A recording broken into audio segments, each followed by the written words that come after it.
So, here's a letter. Greetings. Thank you for taking the time to read my letter. I really appreciate it. My name is Nisin R. Lopez. I'm a 43-year-old Cuban-American artist based in Miami, Florida. I am contacting you in order to denounce a hideous crime that is being perpetrated against me here in the United States of America. Contract stalking and electronic weapon assaults sponsored by corrupt elements in the US government.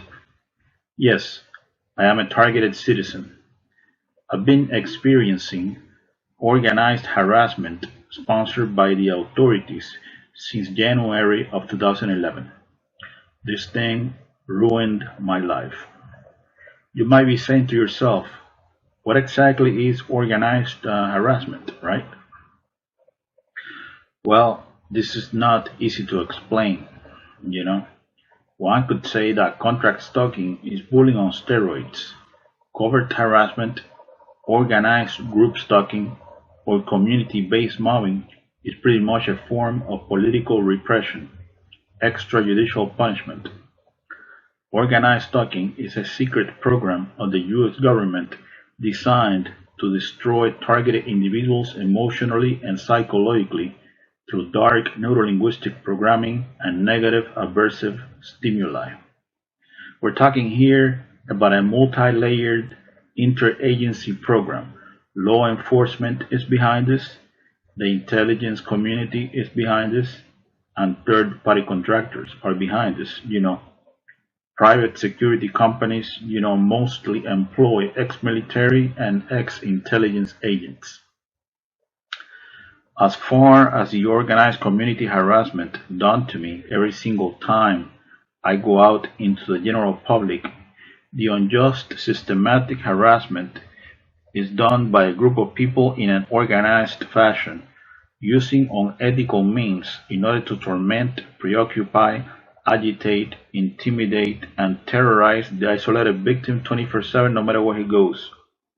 I'm talking about acts of provocations, street theater, invasion of space, noise campaigns, mimicking directed conversations, engineered collisions, orchestrated synchronicities, entrapment, etc. Pretty much community-based mobbing based on choice reference patterns. The targeted citizen is exposed to a stressor outside the range of usual human experience. He is terrorized 365 days a year, 24/7. He is kept in a state of anxiety and hypervigilance until he finally breaks down after years of indescribable psychological abuse. Most victims of this program end up homeless, in jail, or in psychiatric institutions, isolated with no support system, broken in spirit. So now, who are the agent provocateurs recruited by the authorities that constantly harass the targeted individual in an organized fashion? Well, they are called surveillance role players. They believe they are patriots and heroes, serving a noble cause. They come from all types of social backgrounds. These mindless automatons are brainwashed into believing that the target is a really bad person, a terrorist, a murderer, or a sex offender, like a rapist or a child molester. We're talking here about a professional character assassination campaign, a clandestine civil military operation. The command station for organized stalking is the fusion centers. We're talking here about Threat Intelligence Consortium.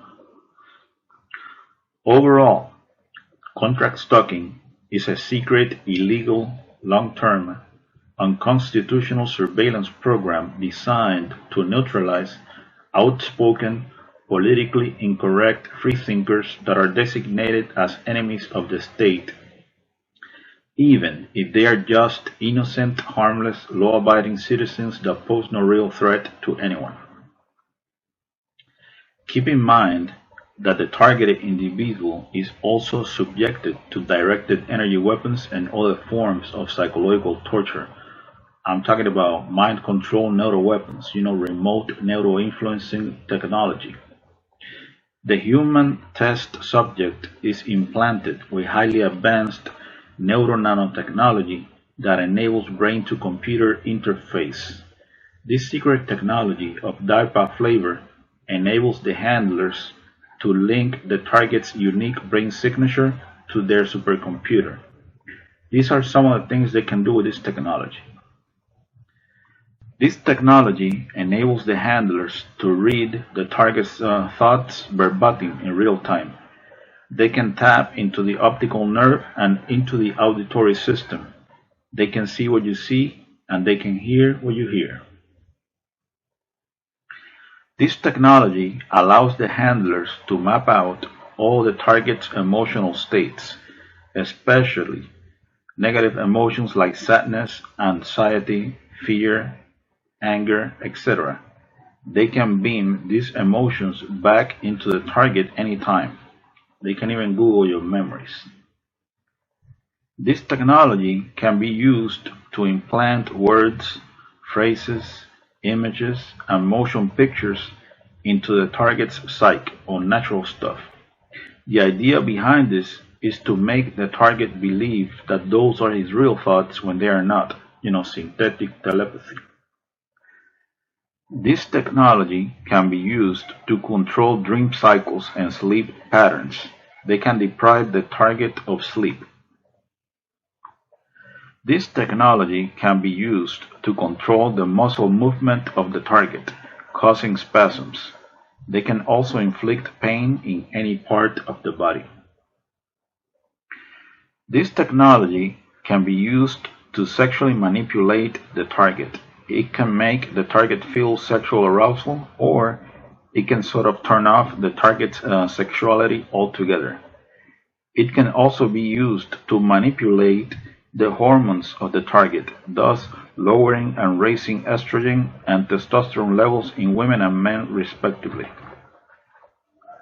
This technology can also be used to eliminate the target with an artificial heart attack that generates no forensic evidence. Pretty amazing stuff, right? All the experiences of the human test subject are stored in a supercomputer that predicts behavior based on past choices. I think the ultimate end of this program is to create a digital clone of the target's brain. You know, they basically got control over your thoughts, feelings, emotions, sensations, etc. Full spectrum dominance. So now, the leader of clandestine operations in the CIA, Elizabeth Kimber, she doesn't know anything about this behavioral modification program. The principal deputy director of national intelligence, Susan M. Gordon, she doesn't know this kind of thing is taking place. The director of the Defense Intelligence Agency, Robert P. Ashley, he doesn't know this is going on. The Assistant Attorney General of the National Security Division, John Charles Demers of the Department of Justice, he doesn't know this is going on. The director of the FBI's Terrorist Screening Center, Charles H. Cable, he doesn't know this is going on. The Undersecretary of Homeland Security for Intelligence and Analysis, David J. Glove, he doesn't know this is going on. Of course they all know this is going on.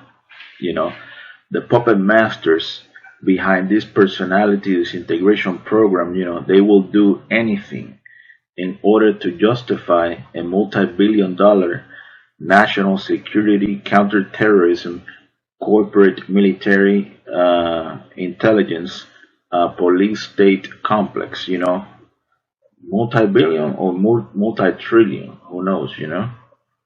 Think, for example, about how much money has been invested in projects like the brain research through advancing innovative neurotechnologies.